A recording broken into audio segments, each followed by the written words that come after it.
ಪಿತನ ಸುತನ ಮತ್ತು ಪವಿತ್ರಾತ್ಮರ ನಾಮದಲ್ಲಿ ಆಮೇನ್. ಅಸ್ಥಿಗಳ ತಗ್ಗಿನಲ್ಲಿ ಒಂದು ಸೈನ್ಯವನ ಕಾಣುವೆ, ಅಧಿಕಾರವ ನೀಡಯ್ಯ ನಿನ್ನ ಆತ್ಮಾದಿ ಪ್ರವರ್ಧಿಸಲು. ಬೆಂಕಿಯಾಗಿ ಇಳಿಯಲಯ್ಯ, ಅಗ್ನಿ ಜ್ವಾಲೆಯಾಗಿ ಉರಿಯಲಯ್ಯ, ಬಿರುಗಾಳಿಯಾಗಿ ಬೀಸಲಯ್ಯ, ಆತ್ಮ ನದಿಯಲ್ಲಿ ಮುಳುಗಿಸಯ್ಯ, ಆತ್ಮ ನದಿಯಲ್ಲಿ ಅಭಿಷೇಕಿಸಿ. ಪ್ರಭು ಕ್ರಿಸ್ತರಲ್ಲಿ ಆತ್ಮೀಯ ಸಹೋದರ ಸಹೋದರಿಯರೇ, ಈ ದಿನದ ಮುಂಜಾನೆಯ ಜೀವಸ್ವರ ಪ್ರಕಟಣಾ ಗ್ರಂಥ 17ನೇ ಅಧ್ಯಾಯ ವಚನ 6-7. ನಿನ್ನೆ ಅದರ ಅರ್ಧ ಭಾಗ ಪವಿತ್ರಾತ್ಮರ ಕೃಪೆಯಿಂದ ಮಾತನಾಡಿದ್ದೇವೆ. ಅದನ್ನು ಕೇಳಿಸಿಕೊಂಡು ಇದನ್ನು ಕೇಳಿಸಿಕೊಳ್ಳುವಾಗ ನಿಮಗೆ ಪರಿಪೂರ್ಣ ಅರ್ಥ ಲಭಿಸುತ್ತದೆ. ಓಕೆ. ಆ ದೇವದೂತನು ನನಗೆ ಹೀಗೆ ಹೇಳಿದ್ದನು, ನೀನು ದಿಗ್ಭ್ರಮೆಗೊಂಡಿರುವುದೇಕೆ? ದೇವದೂತನು ಯೋಹಾನರಿಗೆ ಹೇಳುವಂಥ ಮಾತು. ಯೋಹಾನರು ಕಂಡಂಥ ದರ್ಶನ ಒಂದು ಮೃಗ, ರಕ್ತಮಯವಾದ ಕೆಂಪು ಬಣ್ಣಗಳುಳ್ಳ ಮೃಗ, ಅದರ ಮೇಲೆ ಕುಳಿತಿದ್ದ ಸ್ತ್ರೀ ರಕ್ತಗೆಂಪಾಗಿದ್ದಳು, ಸಕಲ ಚಿನ್ನ ರತ್ನ ವಜ್ರ ವೈಡೂರ್ಯಗಳಿಂದ ಭೂಷಿತಳಾಗಿದ್ದಳು. ಆಕೆ ಬ್ಯಾಬಿಲೋನ್ ಮಹಾನಗರಿ, ವೇಶ್ಯೆ ಎಂಬುದಾಗಿ ನಿನ್ನೆ ದಿನ ನಾವು ಧ್ಯಾನಿಸಿದೆವು. ಸೊ ಆ ಮೃಗವನ್ನು ನೋಡಿ ಯೋಹಾನರು ಆಶ್ಚರ್ಯಗೊಳ್ಳುವಾಗ ದೇವದೂತನು ಯೋಹಾನರನ್ನು ಬಲಪಡಿಸುವಂಥದ್ದು. ನೀನು ಯಾಕೆ ಆ ಮೃಗವನ್ನು ನೋಡಿ ದಿಗ್ಭ್ರಮೆಗೊಳ್ಳುತ್ತಿ, ಭಯಪಡುತ್ತಿ? ಭಯಪಡಬೇಡ. ಆ ಸ್ತ್ರೀ ಹಾಗೂ ಅವಳ ವಾಹನವಾಗಿರುವ 7 ತಲೆ 10 ಕೊಂಬುಗಳುಳ್ಳ ಮೃಗದ ನಿಗೂಢತೆಯನ್ನು ನಾನು ನಿನಗೆ ವಿವರಿಸುತ್ತೇನೆ. ಆ ಮೃಗಕ್ಕೆ 7 ತಲೆ 10 ಕೊಂಬುಗಳು, ಅದರ ಅರ್ಥ ಏನೆಂದು ನಾನು ನಿನಗೆ ತಿಳಿಸುತ್ತೇನೆ ಎಂಬುದಾಗಿ, ಅದರ ವಿಶೇಷತೆ ನಿಗೂಢತೆ ಏನು ಎಂಬುದಾಗಿ. ಕಾರಣ ಪ್ರಕಟಣಾ ಗ್ರಂಥ 1ನೇ ಅಧ್ಯಾಯದಲ್ಲಿ ನಾವು ಧ್ಯಾನಿಸಿದೆವು. 7 ಚಿನ್ನದ ದೀಪಸ್ತಂಭಗಳ ನಡುವೆ ನಡೆದಾಡುವಾತನು, 7 ನಕ್ಷತ್ರಗಳನ್ನು ಕೈಯಲ್ಲಿ ಹಿಡಿದಿರುವಾತನು ಎಂದು ಪ್ರಭು ಯೇಸುವಿಗೆ ಹೋಲಿಕೆ ಮಾಡಲಾಯಿತು. ಆ 7 ದೀಪಸ್ತಂಭಗಳು 7 ಸಭೆಗಳನ್ನು ಸೂಚಿಸುತ್ತದೆ, 7 ನಕ್ಷತ್ರಗಳು 7 ಸಭೆಯ ದೂತರುಗಳನ್ನು ಸೂಚಿಸುತ್ತದೆ ಎಂಬುದಾಗಿ. ಅಲ್ಲಿ ಹೇಗೆ ಸಭೆ ಮತ್ತು ದೂತರುಗಳನ್ನು ಹೋಲಿಕೆ ಮಾಡಿ ಹೇಳಲಾಗುತ್ತಿತ್ತೋ, ಅಥವಾ ಸಾಂಕೇತಿಕವಾಗಿ 7 ಚಿನ್ನದ ದೀಪಸ್ತಂಭ 7 ನಕ್ಷತ್ರಗಳು ಉಪಯೋಗವಾಯಿತು, ಅದೇ ರೀತಿ ಇಲ್ಲಿ ಈ ಒಂದು ಈ ಮೃಗಕ್ಕೆ 7 ತಲೆಗಳು 10 ಕೊಂಬುಗಳು, ಅದು ಸಾಂಕೇತಿಕವಾಗಿ ಅದರ ನಿಗೂಢತೆ ಏನು ಎಂಬುದನ್ನು ದೇವದೂತನು ವಿವರಿಸುತ್ತಾರೆ. ನೀನು ಕಂಡ ಈ ಮೃಗ ಒಮ್ಮೆ ಇತ್ತು, ಆದರೆ ಈಗ ಇಲ್ಲ. ಅದು ಪಾತಾಳ ಕೂಪದಿಂದ ಬಂದು ವಿನಾಶದತ್ತ ತೆರಳುತ್ತದೆ. ಭೂನಿವಾಸಿಗಳಲ್ಲಿ ಲೋಕಾದಿಯಿಂದ ಜೀವಬಾಧ್ಯರ ಪಟ್ಟಿಯಲ್ಲಿ ಯಾರ ಯಾರ ಹೆಸರುಗಳು ಬರೆದಿಲ್ಲವೋ ಅಂಥವರು ಅದನ್ನು ಕಂಡು ದಿಗ್ಭ್ರಮೆಗೊಳ್ಳುವರು. ಜೀವಬಾಧ್ಯರ ಪಟ್ಟಿಯಲ್ಲಿ ನಮ್ಮ ಹೆಸರು ಬರೆಯಲ್ಪಟ್ಟಿರುವ ಕಾರಣ ನಾವು ಆ ಮೃಗವನ್ನು ನೋಡಿ ಆಶ್ಚರ್ಯಚಕಿತರಾಗಬೇಕಾಗಿಲ್ಲ. ಕಾರಣ ಸೈತಾನನ ಆಧಿಪತ್ಯವನ್ನು ನಿಷ್ಕ್ರಿಯ ಮಾಡಿ ಶಿಲುಬೆಯ ಮರಣದ ಮೂಲಕ ವಿಜಯೋತ್ಸವದಲ್ಲಿ ದೇವರು ನಮ್ಮನ್ನು ಭಾಗಿಗಳನ್ನಾಗಿ ಮಾಡಿದ್ದಾರೆ. ಕತ್ತಲೆಯ ಸಾಮ್ರಾಜ್ಯದಿಂದ, ಸೈತಾನನ ಆಳ್ವಿಕೆಯಿಂದ, ಪಾಪಶಾಪದ ಕಟ್ಟುಗಳಿಂದ ನಮ್ಮನ್ನು ಬಿಡುಗಡೆ ಮಾಡಿ ಸುರಕ್ಷಿತವಾಗಿ ದೇವರ ರಾಜ್ಯಕ್ಕೆ, ಬೆಳಕಿನ ರಾಜ್ಯಕ್ಕೆ ನಮ್ಮನ್ನು ಕರೆತಂದಿದ್ದಾರೆ. ನನ್ನ ಯೇಸು ನನ್ನ ರಕ್ಷಕ, ಆಮೇನ್.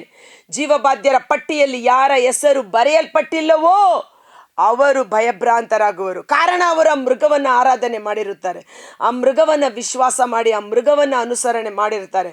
ಆ ಮೃಗ ಕಣ್ಮರೆಯಾಗಿ ಹೋದಾಗ ಅವರು ದಿಗ್ಭ್ರಮೆಗೊಳ್ಳುತ್ತಾರೆ. ಇದನ್ನು ಗ್ರಹಿಸಿಕೊಳ್ಳಲು ಬುದ್ಧಿ ಸಾಮರ್ಥ್ಯವಿರಬೇಕು. 9ನೇ ವಚನ. ಆ ಮೃಗದ 7 ತಲೆಗಳು ಆ ಸ್ತ್ರೀ ಕುಳಿತಿರುವ 7 ಬೆಟ್ಟಗಳನ್ನು, 7 ರಾಜರುಗಳನ್ನು ಸೂಚಿಸುತ್ತದೆ. Praise the lord. ಎಲ್ಲ ಸಾಂಕೇತಿಕ. ಆ ಮೃಗದ 7 ತಲೆ ಅಂದ ತಕ್ಷಣ ನಮಗೇನು ಬರಬೇಕು?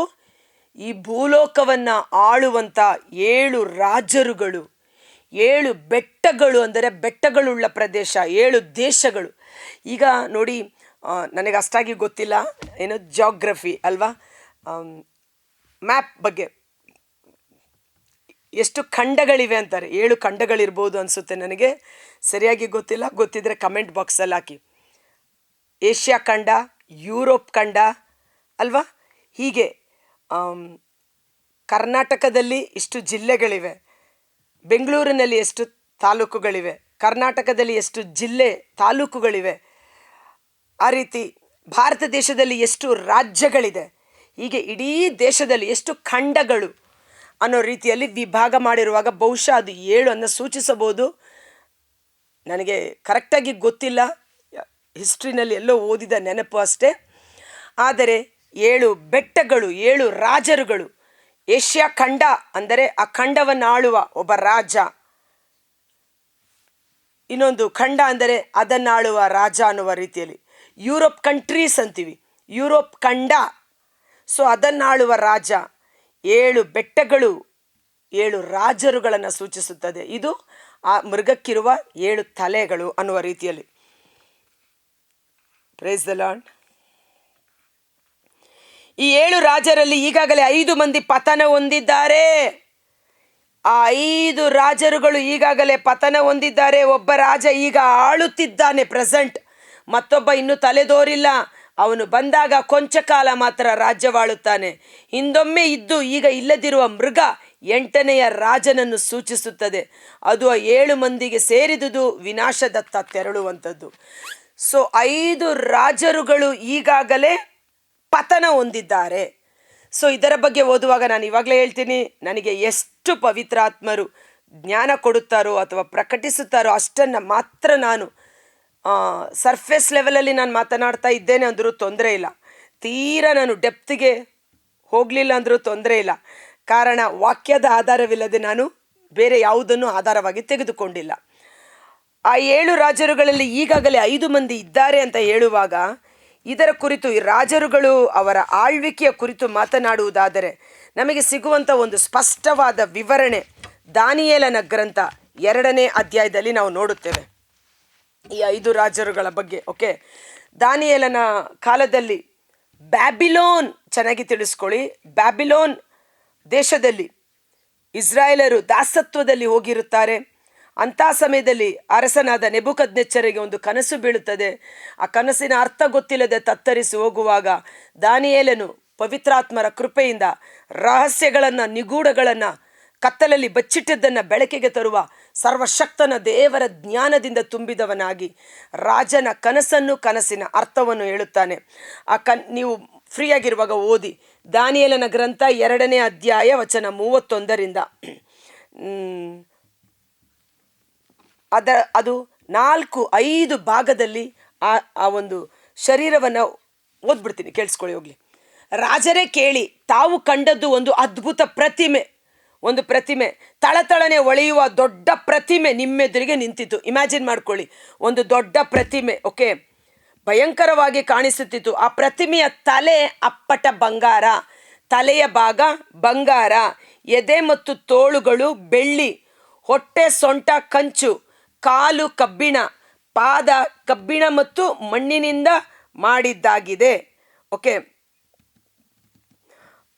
ಅದನ್ನು ಹಾಗೇ ವಿವರಿಸಿಕೊಂಡು ಹೇಳ್ತಾನೆ, ಈ ಕಬ್ಬಿಣ, ಮಣ್ಣು, ಕಂಚು, ಬೆಳ್ಳಿ, ಬಂಗಾರ ಇವೆಲ್ಲವೂ ಪುಡಿ ಪುಡಿಯಾದವು. ಒಂದು ಗುಂಡು, ಕೈಯಿಲ್ಲದ ಗುಂಡು ತಾನಾಗಿ ಬಂದು ಅದನ್ನೆಲ್ಲ ಬಡಿದು ನಾಶ ಮಾಡಿತು ಅನ್ನುವ ರೀತಿಯಲ್ಲಿ ಅದನ್ನು ವಿವರಿಸುತ್ತಾ ಹೇಳ್ತಾರೆ. ಈಗ ಚೆನ್ನಾಗಿ 36ನೇ ವಚನ, ನೀವು ರಾಜಾದಿರಾಜರು, ಪರಲೋಕ ದೇವರು ನಿಮಗೆ ರಾಜ್ಯಬಲ, ಪರಾಕ್ರಮ, ವೈಭವಗಳನ್ನು ದಯಪಾಲಿಸಿದ್ದಾರೆ. ಫಸ್ಟು ಯಾವುದು?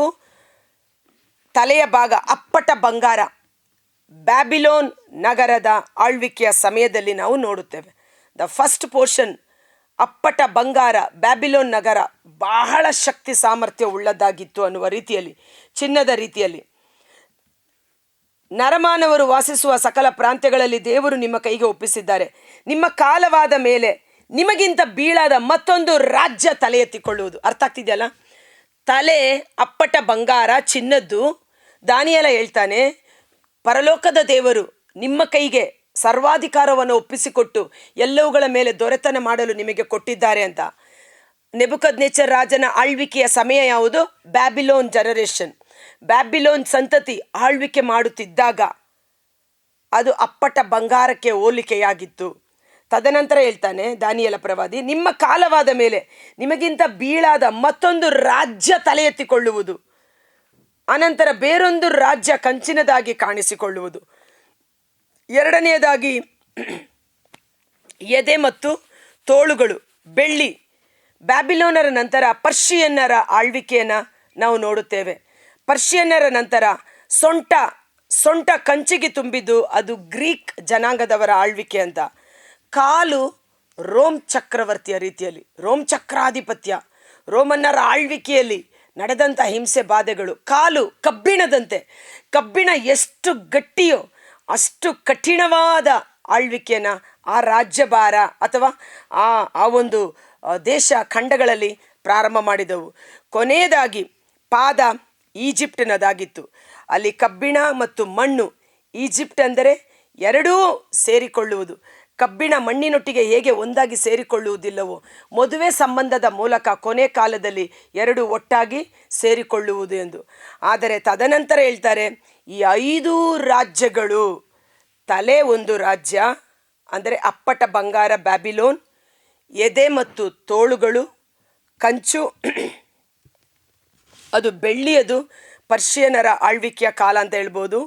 ಸೊಂಟ ಕಂಚಿನ ರೀತಿಯಲ್ಲಿದ್ದಂಥ ರಾಜರುಗಳು, ಕಾಲು ಕಬ್ಬಿಣದಷ್ಟು ಕಠಿಣವಾದ ಒಂದು ರೋಮ್ ಚಕ್ರಾಧಿಪತ್ಯ ಅಂತ ಹೇಳ್ಬೋದು. ಪಾದಗಳಿಗೆ ಬಂದಾಗ ಈಜಿಪ್ಟ್ ದೇಶ, ಜೇಡಿಮಣ್ಣು ಮತ್ತು ಕಬ್ಬಿಣ ಎರಡು ಮಿಶ್ರಣವಾಗಿದ್ದು ಅನ್ನುವ ರೀತಿಯಲ್ಲಿ ಈ 5 ರಾಜರುಗಳಲ್ಲಿ ಆಳ್ವಿಕೆಯ ಸಮಯದಲ್ಲಿ ಒಂದು ಗುಂಡು, ಕೈಯಿಲ್ಲದೆ ಗುಂಡು ಬಂದು ಆ ಪ್ರತಿಮೆಯನ್ನು ಸಿಡಿದು ನುಚ್ಚು ನೂರಾಗಿ ಕೆಳಗಡೆ ಬೀಳಿಸುವುದು. 5 ರಾಜ್ಯಗಳು ಪತನ ಹೊಂದಿದವು. ಆ ಕೈಯಿಲ್ಲದೆ ಬಂದಂಥ ಗುಂಡು ದೇವರ ವಾಕ್ಯ, ಏಸು ಸರ್ವಾಧಿಕಾರಿ.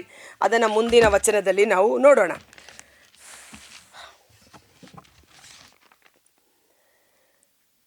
12ನೇ ವಚನ, ನೀನು ಕಂಡ 10 ಕೊಂಬುಗಳು 10 ರಾಜರುಗಳನ್ನು ಸೂಚಿಸುತ್ತದೆ. ಅವರಿನ್ನೂ ರಾಜ್ಯಭಾರ ವಹಿಸಿಕೊಂಡಿಲ್ಲ. ಆ ಮೃಗದ ಜೊತೆ ರಾಜ್ಯವಾಳಲು 1 ಗಂಟೆಯವರೆಗೆ ಅವರಿಗೆ ಅಧಿಕಾರವನ್ನು ಕೊಡಲಾಗುವುದು. ಒಂದು ಕ್ಷಣಕಾಲ ನಾವು ಕಣ್ಗಳನ್ನು ಮುಚ್ಚೋಣ. ಕರ್ತರಾದ ಯೇಸುವೆ, ದಾನಿಯೇಲನು ಪರಿಶುದ್ಧ ದೇವರಾತ್ಮ ಭರಿತನಾದ ವ್ಯಕ್ತಿ. ಅರಸರುಗಳು ಹೇಳಿದರು, ಇವನಲ್ಲಿ ದೇವರ ಪರಿಶುದ್ಧಾತ್ಮರು ನೆಲೆಗೊಂಡಿದ್ದಾರೆ, ಈತನಿಗಿಂತ ಮಿಗಿಲಾದ ಜ್ಞಾನಿ ನಮಗೆ ಎಲ್ಲಿ ಸಿಕ್ಕಿಯಾರೋ ಎಂದು. ದಾನಿಯೇಲನು ತನ್ನನ್ನೇ ತಾನು ಪ್ರತ್ಯೇಕಿಸಿಕೊಂಡು ಪರಿಶುದ್ಧವಾದ ಜೀವನವನ್ನು ನಡೆಸಿ ದಿನಕ್ಕೆ 3 ಆವರ್ತಿ ಸರ್ವೇಶ್ವರನಿಗೆ ಆರಾಧನೆಯನ್ನು ಸಲ್ಲಿಸುತ್ತಾ ಅನ್ಯ ದೇವರುಗಳಿಗೂ ವಿಗ್ರಹಗಳಿಗೂ ತಲೆಬಾಗದೆ ಸೃಷ್ಟಿಕರ್ತನನ್ನೇ ಆರಾಧಿಸಿ ದೇವರಿಗೆ ಮೆಚ್ಚುಗೆಯಾದ ಜೀವನವನ್ನು ನಡೆಸಿಕೊಂಡ ಕಾರಣ ದೇವರ ಅಪರಿಮಿತವಾದ ಜ್ಞಾನದಿಂದ ತುಂಬಿಸಲ್ಪಟ್ಟನು. ದೈವಿಕ ದರ್ಶನಗಳನ್ನು ಕಂಡು ದಾನಿಯೇಲನ ಗ್ರಂಥದಲ್ಲಿ ಮುಂಬರಲಿರುವ ಘಟನೆಗಳ ಕುರಿತು ಬರೆಯಲ್ಪಟ್ಟಿತು. ದಾನಿಯೇಲನಿಗೆ ಕೆಲವು ಅರ್ಥವಾಯಿತು, ಕೆಲವು ಅರ್ಥವಾಗದೆ ಭಯಭ್ರಾಂತನಾದಾಗ ದೇವದೂತನು ಹೇಳಿದನು, ಭಯಪಡಬೇಡ, ಇವುಗಳನ್ನು ಮುಚ್ಚಿಡು, ತಕ್ಕ ಸಮಯದಲ್ಲಿ ಇದು ನೆರವೇರುತ್ತದೆ, ನೀನು ಸಮಾಧಾನದಿಂದ ನಿದ್ರಿಸು ಎಂಬುದಾಗಿ. ಅದೇ ರೀತಿಯಲ್ಲಿ ಇವತ್ತು ಪವಿತ್ರಾತ್ಮರು ನಮಗೆ ಪ್ರಕಟಪಡಿಸುತ್ತಿರುವ ಈ ವಿಷಯಗಳು, 5 ರಾಜರುಗಳ ರಾಜ್ಯಭಾರ ಮುಗಿಯಿತು, 6ನೇ ರಾಜ್ಯ ಬರುವನು, ಅವನು ಇನ್ನೂ ಉಪದ್ರವವನ್ನು ನಡೆಸಲು ಪ್ರಾರಂಭ ಮಾಡುವನು. 7ನೇ ಬೆಟ್ಟ, 7ನೆಯ ರಾಜ್ಯಭಾರ ಬರುವಾಗ ಪ್ರಭು ಯೇಸುವಿನ 2ನೆಯ ಬರುವಿಕೆ ಉಂಟಾಗುವುದು. ಎಲ್ಲವನ್ನು ನಾಶ ಮಾಡಿ ಸರ್ವಾಧಿಕಾರವ ಪ್ರಭುವಿಗೆ ಸಲ್ಲಿಸಲಾಗುವುದು. ಆದ ಕಾರಣ ಪ್ರಭು ಯೇಸು ಹೇಳಿದರು, ಸ್ವರ್ಗದಲ್ಲೂ ಭೂಲೋಕದಲ್ಲೂ ಪಾತಾಳ ಲೋಕದಲ್ಲೂ ನನಗೆ ಸರ್ವಾಧಿಕಾರವನ್ನು ನೀಡಲಾಗಿದೆ. ನೀವು ಲೋಕದ ಕಟ್ಟ ಕಡೆಯವರಿಗೆ ಹೋಗಿ ಸುವಾರ್ತೆಯನ್ನು ಸಾರಿರಿ. ಪಿತಾ ಸುತ ಪವಿತ್ರಾತ್ಮನ ನಾಮದಲ್ಲಿ ಜನರಿಗೆ ದೀಕ್ಷಾ ಸ್ನಾನವನ್ನು ನೀಡಿ ನನ್ನ ಶಿಷ್ಯರನ್ನಾಗಿ ಮಾಡಿರಿ. ಲೋಕಾಂತ್ಯದವರೆಗೂ ನಾನು ನಿಮ್ಮೊಡನೆ ಇರುತ್ತೇನೆ. ನಮ್ಮೊಡನೆ ವಾಸ ಮಾಡುವ ಪರಿಶುದ್ಧಾತ್ಮರು ಕ್ರಿಸ್ತೇಸುವಿಗೆ ಧೈರ್ಯದಿಂದಲೂ ಸ್ಥೈರ್ಯದಿಂದಲೂ ಸಾಕ್ಷಿಯಾಗಿ ನಿಲ್ಲುವಂತೆ ಆ ಸಾಕ್ಷೀಕರಿಸುವ ಪರಿಶುದ್ಧಾತ್ಮರು ನಮ್ಮಲ್ಲಿ ಅಭಿಷೇಕವಾಗಿ ತುಂಬಿಸಲ್ಪಡಲಿ. ಯೇಸುವಿಗೆ ಸಾಕ್ಷಿಯಾಗಿರಲು ನಾಚಿಕೆ ಪಡಬೇಡ, ದೇವರ ಮಹಿಮೆ ನಿನ್ನಲ್ಲಿ ಪ್ರಕಟವಾಗುವುದು. ಯೇಸುವಿನ ಅದ್ಭುತಕರವಾದ ನಾಮದಲ್ಲಿ ಪ್ರಾರ್ಥಿಸಿ ಬೇಡಿ ಹೊಂದಿಕೊಳ್ಳುತ್ತೇವೆ. ಆಮೆನ್. God bless you. ಈ ವಿಡಿಯೋ ಲಿಂಕನ್ನು ಪರರಿಗೂ ಶೇರ್ ಮಾಡಿ ದೇವರ ಆಶೀರ್ವಾದವನ್ನು ಹೊಂದಿಕೊಳ್ಳಿ. Thank you.